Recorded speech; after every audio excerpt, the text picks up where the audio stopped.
സസ്പെൻസുകൾക്കൊടുവിൽ നിലമ്പൂരിൽ ആര്യാടൻ ഷൌക്കത്ത് തന്നെ സ്ഥാനാർത്ഥി. കൊച്ചിയിൽ ചേർന്ന കോൺഗ്രസ് നേതൃയോഗം ആര്യാടൻ ഷൌക്കത്തിനെ സ്ഥാനാർത്ഥിയായി തീരുമാനിച്ചു. VS ജോയിയുടെ കൂടി പിന്തുണ ഉറപ്പിച്ചാണ് ആര്യാടൻ ഷൌക്കത്തിനെ സ്ഥാനാർത്ഥിയായി തെരഞ്ഞെടുത്തത്. PV അൻവർ ഉയർത്തിയ സമ്മർദ്ദ തന്ത്രം പാടെ അവഗണിച്ച കോൺഗ്രസ് അൻവറിനെ അനുനയിപ്പിക്കാനും ശ്രമിക്കുന്നുണ്ട്.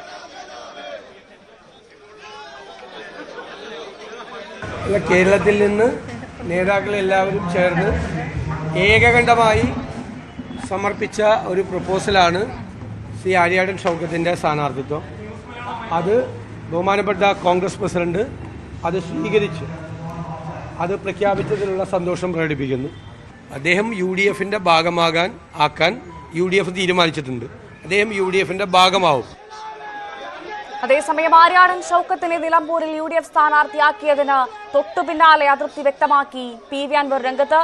CPM സ്വതന്ത്ര സ്ഥാനാർത്ഥിയാകാൻ അടക്കം ഷൌക്കത്ത് ശ്രമിച്ചു. വയനാട്ടിൽ വെച്ച് പാർട്ടിയുടെ സംസ്ഥാന സെക്രട്ടറിയുമായി ചർച്ച നടത്തി. ഷൌക്കത്തിന് നിലമ്പൂരിലെ ജനങ്ങൾക്ക് താൽപര്യമില്ലെന്നും PV അൻവർ ആരോപിച്ചു. ആര്യാടൻ ഷൌക്കത്തിനെ സംബന്ധിച്ച് നിലമ്പൂരിലെ ജനങ്ങളിലുള്ള പ്രതികരണം എനിക്കറിയാം. അത് കണക്കാക്കിക്കൊണ്ടാണ് ഇത് ആലോചിച്ച് ചെയ്യണമെന്ന് UDF ലീഡർഷിപ്പിനോട് ഞാൻ പറഞ്ഞിരുന്നത്. അദ്ദേഹം ഒരു ഘട്ടത്തിൽ നമുക്കറിയാം CPMന്റെ സ്വതന്ത്ര സ്ഥാനാർത്ഥിയാവാനുള്ള ഒരു ശ്രമം കഴിഞ്ഞ 2 മാസം മുമ്പ് നടന്നതാണ്. കോൺഗ്രസുകാർക്കൊക്കെ അറിയുന്ന കാര്യമാണ്. CPM അത് കൺസിഡർ ചെയ്യുകയും പാർട്ടിയിൽ ചർച്ച നടത്തുകയും ചെയ്തപ്പോൾ ഒരു കാരണവശാലും CPMന്റെ സ്വതന്ത്ര സ്ഥാനാർത്ഥിയായിട്ട് അംഗീകരിക്കാൻ കഴിയില്ല എന്ന നിലപാട് നിലമ്പൂരിലെ മുഴുവൻ LCയും ACയും എടുത്തതിന്റെ ഫലമായിട്ടാണ് അദ്ദേഹം പിന്നീട് അതിന് പിൻവാങ്ങുന്നത്. അപ്പൊ സ്വാഭാവികമായും മറുപാളയത്തിലേക്ക് പോകാൻ ശ്രമിക്കുകയും അവിടുന്ന് രക്ഷയില്ലാതെ തിരിച്ചു വരികയും ചെയ്ത ജനങ്ങൾ, ഞാൻ ഈ പറയുന്ന പബ്ലിക് ഒപ്പീനിയൻ അദ്ദേഹത്തിന് എതിരാണ്. ആ നിലക്കാണ് ഞാനത് പറഞ്ഞത്. ഇപ്പോ ഞാൻ ഇനി എന്ത് ചെയ്യുന്നുവെന്ന ഞങ്ങളെ ചോദ്യം. 2 ദിവസം കൂടെ ഞങ്ങള് ഡിക്ലറേഷന് ശേഷം ഷൌക്കത്തിന്റെ കാൻഡിഡേച്ചർ നിലമ്പൂരിലെ ജനങ്ങള് ഏത് രീതിയിലാണ് കാണുന്നത്, അദ്ദേഹത്തിന് പിന്തുണ നൽകുമോ ഇല്ലയോ എന്നുള്ളത് ഞങ്ങൾക്ക് പഠിക്കേണ്ടതുണ്ട്. ആ പഠനത്തിന് ശേഷം ഞങ്ങളൊരു തീരുമാനമെടുക്കും. PV അൻവറിന്റെ നീക്കം ആത്മഹത്യാപരമോ എന്ന ചോദ്യം കൂടി ഉയർത്തുന്നതാണ് ഇന്നത്തെ പ്രതികരണം. UDF പ്രവേശനത്തെ കൂടി പ്രതിസന്ധിയിലാക്കുന്നതാണ് നീക്കം. അൻവർ സ്വതന്ത്രനായി മത്സരിക്കുന്നെങ്കിൽ മത്സരിച്ചോട്ടെ എന്ന നിലപാടിലേക്ക് കൂടി UDF പോകാനുള്ള സാധ്യതയും തള്ളാനാവില്ല. കിരൺ ബാബു ചേരുന്നു കൂടുതൽ വിവരങ്ങളുമായി. കിരൺ, അൻവറിന്റെ സമ്മർദ്ദം, വിലപേശൽ, ഒരർത്ഥത്തിൽ ഭീഷണി. പക്ഷേ ഇതൊന്നും അൻവറിന്റെ ഈ നീക്കം അല്ലെങ്കിൽ ഇത്തരത്തിലുള്ള സമ്മർദ്ദ തന്ത്രം പാടെ അവഗണിക്കുകയാണ് കോൺഗ്രസ്. അത്തരത്തിലുള്ള വിലപേശൽ ഇങ്ങോട്ട് വേണ്ടെന്ന കോൺഗ്രസ് കൃത്യമായി മുഖമടച്ച് മറുപടി നൽകി. അത് അങ്ങനെ വേണ്ട ഇന്നത്തെ നാടകാന്തം നമ്മൾ മനസ്സിലാക്കാൻ. ഭവ്യ, അൻവർ സ്ഥിരമായി കളിക്കുന്ന ഒരു രാഷ്ട്രീയ കളി തന്നെയാണ് അൻവർ ഇപ്പോഴും പ്രയോഗിച്ചത്. പക്ഷേ ഇപ്പോൾ കൈവിട്ടു പോയോ എന്നുള്ള സംശയം തോന്നുന്ന രീതിയിലേക്കാണ് അൻവറിന്റെ ഇന്നത്തെ പ്രതികരണം. കാരണം UDFിൽ ഒരു സമ്മർദ്ദം ചെലുത്തി അല്ലെങ്കിൽ തന്റെ UDF പ്രവേശനം ഉറപ്പാക്കുക ആയിരുന്നു അൻവറിന്റെ ലക്ഷ്യമെങ്കിൽ അതിനപ്പുറത്തേക്ക് അൻവറിന്റെ പ്രതികരണം പോയിട്ടുണ്ട്. അതിന് പ്രധാനപ്പെട്ട ഒരു കാരണം കോൺഗ്രസ് സ്ഥാനാർത്ഥിയെ ഔദ്യോഗികമായി പ്രഖ്യാപിക്കുന്നു. തൊട്ടു പിന്നാലെ തന്നെ പറയുന്നത് ആര്യാടൻ ഷൌക്കത്തിനെ ഇവിടുത്തെ നിലമ്പൂരിലെ ജനങ്ങൾക്ക് അറിയാം എന്ന്, ആര്യാടൻ ഷൌക്കത്തിന് ജയസാധ്യതയില്ല എന്ന് തെളിച്ചു തന്നെ പറയുകയാണ്. അതോടൊപ്പം തന്നെ അതീവ ഗുരുതരമായ ഒരു ആരോപണം കൂടി ഉന്നയിക്കുന്നു. ആര്യാടൻ ഷൌക്കത്ത് ഇടതുമുന്നണിയുടെ സ്വതന്ത്ര സ്ഥാനാർത്ഥിയാവാൻ വേണ്ടി പരിശ്രമം നടത്തിയിരുന്നുവെന്നും അത് CPMന്റെ കമ്മിറ്റികളിലൊക്കെ ചർച്ച ചെയ്തെന്നും അവിടുത്തെ ലോക്കൽ കമ്മിറ്റികളും അവിടുത്തെ ഏരിയ കമ്മിറ്റിയും എല്ലാവരും ചേർന്ന് അത് തള്ളിക്കളഞ്ഞാണ്. അതിനുശേഷമാണ് കോൺഗ്രസിലേക്ക് വന്നത് എന്ന് പറയുന്നു. മറ്റൊരു ഗുരുതരമായ ആരോപണം കൂടി ഉന്നയിക്കുന്നുണ്ട്.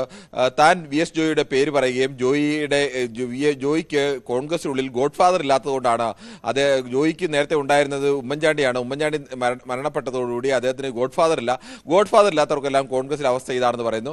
അതിനേക്കാളും ഗുരുതരമാണ് മറ്റൊരു ആരോപണം. ജോയിയെ സ്ഥാനാർത്ഥിയിൽ നിന്ന് ഒഴിവാക്കുക വഴി മലയോര ജനതയെ മുഴുവനാണ് ഒഴിവാക്കിയത്. അത് ക്രൈസ്തവ വിഭാഗത്തെയാണ് അവഗണിച്ചത് എന്നതുകൂടി പറഞ്ഞു വെക്കുന്നു. ഒരു കാരണവശാൽ കോൺഗ്രസിന് ഒരു സ്ഥാനാർത്ഥി UDFിൽ പ്രഖ്യാപിക്കുമ്പോൾ ആ സ്ഥാനാർത്ഥി പരാജയപ്പെടുമെന്ന മട്ടിലും എന്തുകൊണ്ടെല്ലാം പരാജയപ്പെടാം എന്നുള്ള മട്ടിലും അതോടൊപ്പം തന്നെ ഒരു വിഭാഗത്തെ, ക്രൈസ്തവ വിഭാഗത്തെ കോൺഗ്രസിനെതിരാക്കി നീക്കുന്ന അല്ലെങ്കിൽ ക്രൈസ്തവ വിഭാഗത്തിനെതിരായ ഒരു നീക്കമാണ് VS ജോയിയെ സ്ഥാനാർത്ഥി തള്ളിക്കളയുക വഴി ക്രൈസ്തവ വിഭാഗത്തിനെതിരാണ് കോൺഗ്രസ് തീരുമാനമെടുത്തത് എന്നുകൂടി പറഞ്ഞു വെക്കുകയാണ്. ഒരു തരത്തിൽ പറഞ്ഞാൽ സമ്മർദ്ദത്തിന് 2 ദിവസത്തേക്ക് കൂടി കഴിഞ്ഞ തീരുമാനമെടുക്കുമെന്നൊക്കെ പറയുമ്പോൾ ആ ഗ്യാപ്പിൽ ചർച്ച നടത്താനോ അല്ലെങ്കിൽ UDFിലേക്കുള്ള പ്രവേശനം ഉറപ്പാക്കാനോ ഒക്കെ അൻവറിന് കഴിയുമായിരുന്നു. പക്ഷേ അൻവർ തൊട്ടു മുമ്പ് തന്നെ UDFിന്റെ ചെയർമാൻ കൂടിയായ പ്രതിപക്ഷ നേതാവ് പ്രതികരിച്ചത് അൻവറിനെ UDF-ന്റെ ഭാഗമാക്കാൻ തീരുമാനിച്ചതാണ്. അത് എങ്ങനെ വേണം എന്ന കാര്യത്തിലാണ് തീരുമാനം. അതിന് അതാണ് കിരൺ, അത്തരത്തിലൊരു പ്രതിപക്ഷ നേതാവിന്റെ പ്രതികരണം വന്നു കഴിഞ്ഞു. അൻവറിനെ ഉടൻ തന്നെ ഇത്തരം കാര്യങ്ങളൊക്കെയാണ് തീരുമാനമെടുക്കാനുള്ളത് എന്ന മട്ടിലായിരുന്നു അതിനുശേഷം പ്രതിപക്ഷ നേതാവിന്റെ പ്രതികരണത്തിന് ശേഷം കിരൺ ഈ സ്ഥാനാർത്ഥിയെ കുറിച്ച് ഏറ്റവും കോൺഗ്രസ് പ്രഖ്യാപിച്ച കോൺഗ്രസിന്റെ നിലമ്പൂരിലെ സ്ഥാനാർത്ഥിയെ കുറിച്ച് പറയുകയുണ്ടായി PV അൻവർ. അതിങ്ങനെയാണ്: നിലമ്പൂരിലെ ജനങ്ങൾ ഏറ്റെടുക്കില്ല ഷൗക്കത്തിനെ, നിലമ്പൂരിലെ ജനങ്ങൾക്ക് താല്പര്യമില്ല, അത് തനിക്കറിയാം എന്നാണ് PV അൻവർ പറഞ്ഞത്. അത്തരത്തിൽ സ്ഥാനാർത്ഥിക്കെതിരെ തന്നെ രംഗത്ത് വന്നു കഴിഞ്ഞു PV അൻവർ. അത്തരത്തിൽ ആ ഒരു PV അൻവറിന്റെ UDF പ്രവേശനം അത് എത്രമാത്രം എളുപ്പമാകും, സാധ്യമാകുമോ? VS ജോയിയെ ഒഴിവാക്കിയത് കിരൺ കേൾക്കാമോ?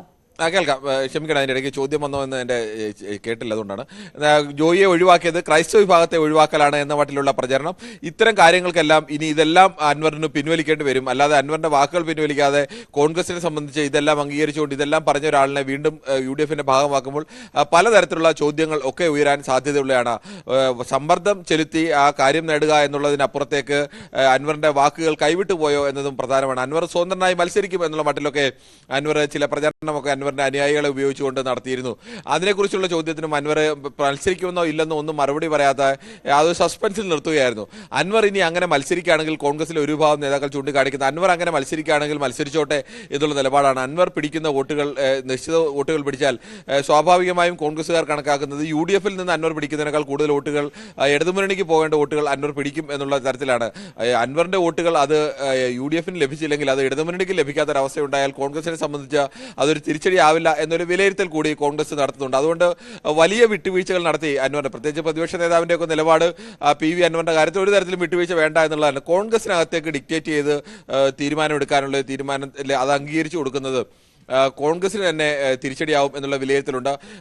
മറ്റ് ചില പ്രധാനപ്പെട്ട നേതാക്കളൊക്കെ അൻവറിനെ കൂട്ടി യോജിപ്പിക്കണം എന്നുള്ള തരത്തിലൊക്കെ നിലപാട് സ്വീകരിക്കുമ്പോൾ പോലും കോൺഗ്രസിനുള്ളിൽ ഇതേ സംബന്ധിച്ച് വലിയ തർക്കങ്ങളൊക്കെ ഉണ്ട്. അൻവറിനെ എങ്ങനെ സഹകരിപ്പിക്കണം, അൻവറിനെ താൽക്കാലികമായി ഈ ഒരു CPM-നെതിരായ നിലപാട് സ്വീകരിക്കുന്നതുകൊണ്ട് അൻവറിനെ കൂടെ നിർത്തുക എന്നതിനപ്പുറത്തേക്ക് അൻവറിനെ ഒരു സ്ഥിരം സംവിധാനമായി UDF-ന്റെ ഒരു പാർട്ടായിട്ടൊക്കെ അംഗീകരിച്ചാൽ അത് ഭാവിയിലടക്കം അൻവറിന് ഇനി സീറ്റ് കൊടുക്കേണ്ടി വരും.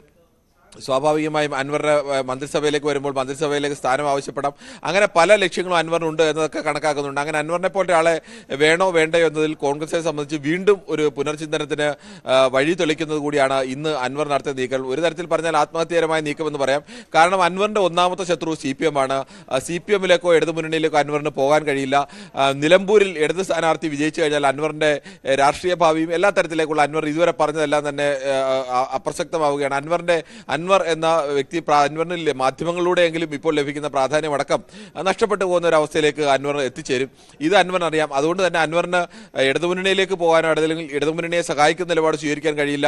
ഒപ്പം UDF-മായി പിണങ്ങി മറ്റെന്തു ചെയ്യും എന്നുള്ള ചോദ്യം സ്വാഭാവികമായി ഉണ്ട്. അണികളെ തൃപ്തിപ്പെടുത്തുന്ന ഒരു ആൻസർ അൻവറിനും നൽകാൻ കഴിയില്ല. അത്തരം ഒരു പ്രതിസന്ധിയിലാണ് യഥാർത്ഥത്തിൽ കോൺഗ്രസിനും അത്തരം ഒരു പ്രതിസന്ധിയിലേക്ക് കൂടി അൻവറിനെ അനുകൂലിക്കുന്ന കോൺഗ്രസിനുള്ളിലും UDF-നുള്ളിലും ലീഗ് അടക്കമുള്ളവർ അൻവറിനൊക്കെ അനുകൂലിക്കുന്നുണ്ട്.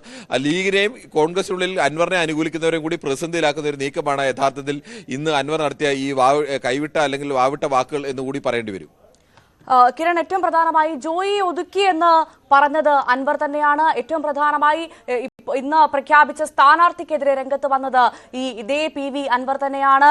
അദ്ദേഹം തന്നെ പറയുന്നു 2 ദിവസം കാത്തിരിക്കാൻ. ആ 2 ദിവസത്തിനുള്ളിൽ എന്തായിരിക്കും PV അൻവർ ലക്ഷ്യമിടുന്നത്? അദ്ദേഹം സ്വതന്ത്രനെ മത്സരിക്കാനുള്ള സാധ്യതയുണ്ടോ, അല്ലെങ്കിൽ മറ്റെന്തെങ്കിലും മുന്നിൽ കണ്ടായിരിക്കുമോ ആ 2 ദിവസം പറഞ്ഞത്? ഭവ്യ, അൻവറിൻ്റെത് വളരെ നമുക്ക് ആലോചിച്ച് നോക്കാം. അൻവർ എല്ലാ കാലത്തും എടുക്കുന്ന നിലപാടുകൾ, അൻവർ ഭീഷണി മുഴക്കുക, ആ ഭീഷണിക്ക് വഴങ്ങി ചില നേട്ടങ്ങളൊക്കെ ഉണ്ടാക്കുക. അത് അൻവർ എല്ലാ LDF-ൽ നിൽക്കുമ്പോഴും UDF-ൽ അതിനുശേഷം അവിടുന്ന് പിണങ്ങി പോരുമ്പോഴും എല്ലാം അൻവറിൻ്റെ ഒരു പൊതു തന്ത്രം എന്നതാണ്. അൻവറിൻ്റെ ഒരു ചെറിയ ശക്തിയുണ്ട്. അൻവറിനെ അല്ലെങ്കിൽ അൻവർ പറയുന്നിടത്ത് വോട്ട് ചെയ്യുന്ന അല്ലെങ്കിൽ അൻവറിനൊപ്പം നിൽക്കുന്ന ചില ആളുകളൊക്കെ ഉണ്ട്. ആ സ്വാധീനം ഉപയോഗിച്ചുകൊണ്ട് വിലവേശി നിൽക്കുക എന്നുള്ളത് തന്നെയാണ് അൻവർ എല്ലാ കാലത്തും ഉപയോഗിക്കുന്ന തന്ത്രം. അതിനപ്പുറത്തേക്ക് മറ്റേതെങ്കിലും ഒരു രാഷ്ട്രീയമൊന്നും അൻവർ UDF-ൽ നിന്ന് ഇറങ്ങി LDF-ൽ നിന്ന് ഇറങ്ങി. LDF ഇറങ്ങിയ ശേഷം അൻവർ ഇതിപ്പോൾ മൂന്നാമത്തെ പാർട്ടിയിലാണ് ഇപ്പോൾ നിൽക്കുന്നത്, തൃണമൂൽ കോൺഗ്രസിൽ നിൽക്കുന്നത്. തൃണമൂൽ കോൺഗ്രസിന്റെ ഒക്കെ അവസ്ഥ കേരളത്തിൽ എന്താണെന്നറിയാം.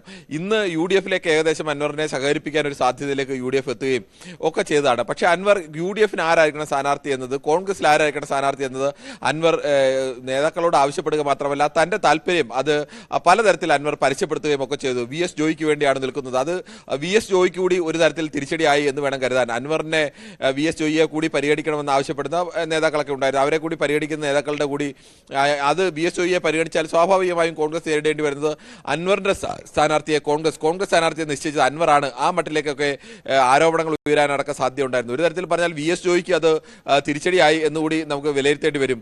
അൻവർ ഇന്നിപ്പോൾ അൻവർ അവസാന നിമിഷവും പ്രതീക്ഷിക്കുക. യഥാർത്ഥത്തിൽ ഇത് കോൺഗ്രസിനെ സംബന്ധിച്ച് ഏകദേശം ഒരു മാസത്തിന് മുമ്പ് തന്നെ അവർ ആരാവും സ്ഥാനാർത്ഥി എന്നൊരു ധാരണയിലൊക്കെ പ്രധാനപ്പെട്ട നേതാക്കൾ എത്തിയിരുന്നു. അതിനുശേഷം ഈ കഴിഞ്ഞ 2 ദിവസങ്ങളുണ്ടായത് പ്രധാനമായും ആ തീരുമാനത്തിൽ ഏതെങ്കിലും തരത്തിൽ മാറ്റം വരുത്തേണ്ടതുണ്ടോ, VS ജോയിയെ കൂടി പരിഗണിക്കേണ്ടതുണ്ടോ. അപ്പോൾ ജോയി താരതമ്യേന ചെറുപ്പക്കാരനാണ്. ജോയിക്ക് DCC പ്രസിഡന്റ് സ്ഥാനമുണ്ട്. DCC പ്രസിഡന്റുമാരെല്ലാം മാറ്റുമ്പോൾ മികച്ച രീതിയിൽ പ്രവർത്തിക്കുന്ന VS ജോയിയെ പോലെ ഒരാളെ DC പ്രസിഡന്റ് സ്ഥാനത്ത് നിലനിർത്താം എന്നുള്ളൊരു വാഗ്ദാനം നൽകിയിട്ടുണ്ട് എന്നുള്ള സൂചനകളൊക്കെ പുറത്തു വരുന്നുണ്ട്. ഭാവിയിൽ ഇനി ഒരുപാട് കാലം ഉള്ള ഒരു നേതാവ് കൂടിയാണ്. താരതമ്യേന വളരെ ചെറുപ്പക്കാരനായ നേതാവാണ്. അങ്ങനെ VS ജോയിൽ നിന്ന് ഏതെങ്കിലും തരത്തിൽ ഈ അൻവറിനെ അനുകൂലിക്കുന്ന ഒരു നിലപാടോ അല്ലെങ്കിൽ ആര്യാടൻ ഷൗക്കത്തിന്റെ സ്ഥാനാർത്ഥിന് എതിരായ നിലപാടോ ഉണ്ടാവാനുള്ള സാധ്യത ഇല്ല എന്നതുകൂടി കോൺഗ്രസ് നേതാക്കൾ കാണുന്നുണ്ട്. അത്തരമൊരു സാഹചര്യത്തിൽ അൻവർ ഇത്തരം ഒരു സമ്മർദ്ദത്തിന് വേണ്ടിയാണ് പറഞ്ഞെങ്കിൽ 2 ദിവസം കഴിഞ്ഞ് ഞാൻ തീരുമാനമെടുക്കാം എന്ന് പറഞ്ഞ് അതിർത്തി സൂചനകൾ നൽകിക്കൊണ്ട് അൻവറിന് വേണമെങ്കിൽ മാറി നിൽക്കാമായിരുന്നു. 2 ദിവസത്തിന് ശേഷം തീരുമാനത്തിലേക്ക് എത്താമായിരുന്നു. ഇതിപ്പോൾ കോൺഗ്രസിന് തന്നെ അൻവറിനെ അനുകൂലിക്കുന്ന ആളുകൾക്ക് അൻവറിനെ സഹകരിപ്പിക്കണമെന്ന് പറയുമ്പോൾ അൻവർ ഉന്നയിച്ച ആരോപണങ്ങൾ നിൽക്കുകയാണ്. ഒന്ന്, ആര്യാടൻ ഷൗക്കത്ത് ജയിക്കില്ല എന്നാണ് വളരെ തെളിച്ച് തന്നെ പറഞ്ഞിരിക്കുന്നത്. ആര്യാടൻ ഷൗക്കത്തിനെ കുറിച്ച് നിലമ്പൂരിലെ ജനങ്ങൾക്ക് അറിയാം അത് എന്താണ്. അതുകൊണ്ടാണ് ഞാൻ പറഞ്ഞത് ആര്യാടൻ ഷൗക്കത്തിനെ സ്ഥാനാർത്ഥിയാക്കരുത് എന്ന് പറയുന്നതിന്റെ പച്ച മലയാളം ആര്യാടൻ ഷൗക്കത്തിന് നിലമ്പൂരുകാർ വോട്ട് ചെയ്യില്ല എന്നതാണ്. രണ്ടാമത്, കോൺഗ്രസിൽ ഗോഡ് ഫാദർ ഉള്ളവർക്ക് മാത്രമേ കോൺഗ്രസിൽ സ്ഥാനാർത്ഥി ലഭിക്കുകയുള്ളൂ, അല്ലാതെ ഒന്നും കോൺഗ്രസ് സ്ഥാനാർത്ഥി ലഭിക്കില്ല.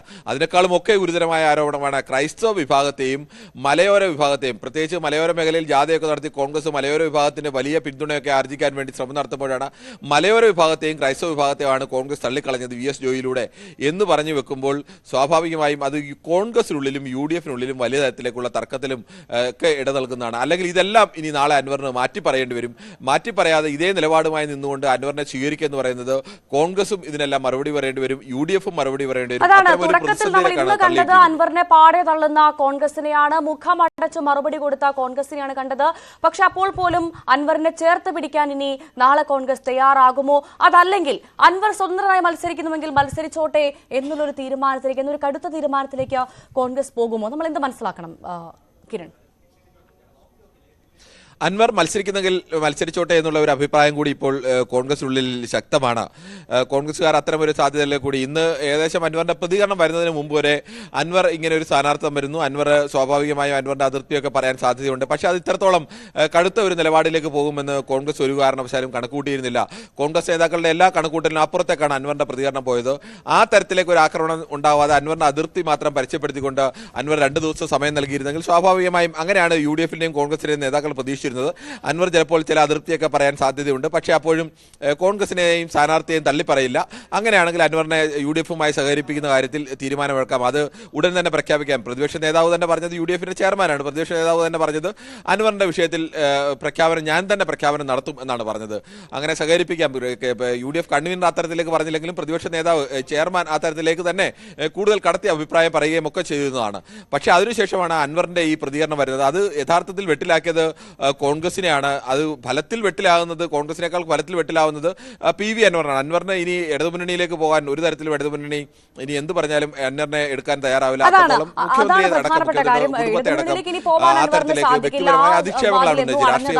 അങ്ങനെയാണെങ്കിൽ കിരൺ, ഈ സംഭവ വികാസങ്ങളൊക്കെ എങ്ങനെയാണ് ഇടതുമുന്നണി നോക്കിക്കാണുന്നത്? പ്രത്യേകിച്ചും കോൺഗ്രസിൽ പൂർണ്ണമായി അൻവറിനെ തള്ളിക്കളയുന്ന കോൺഗ്രസിനെ രാവിലെ കണ്ടു.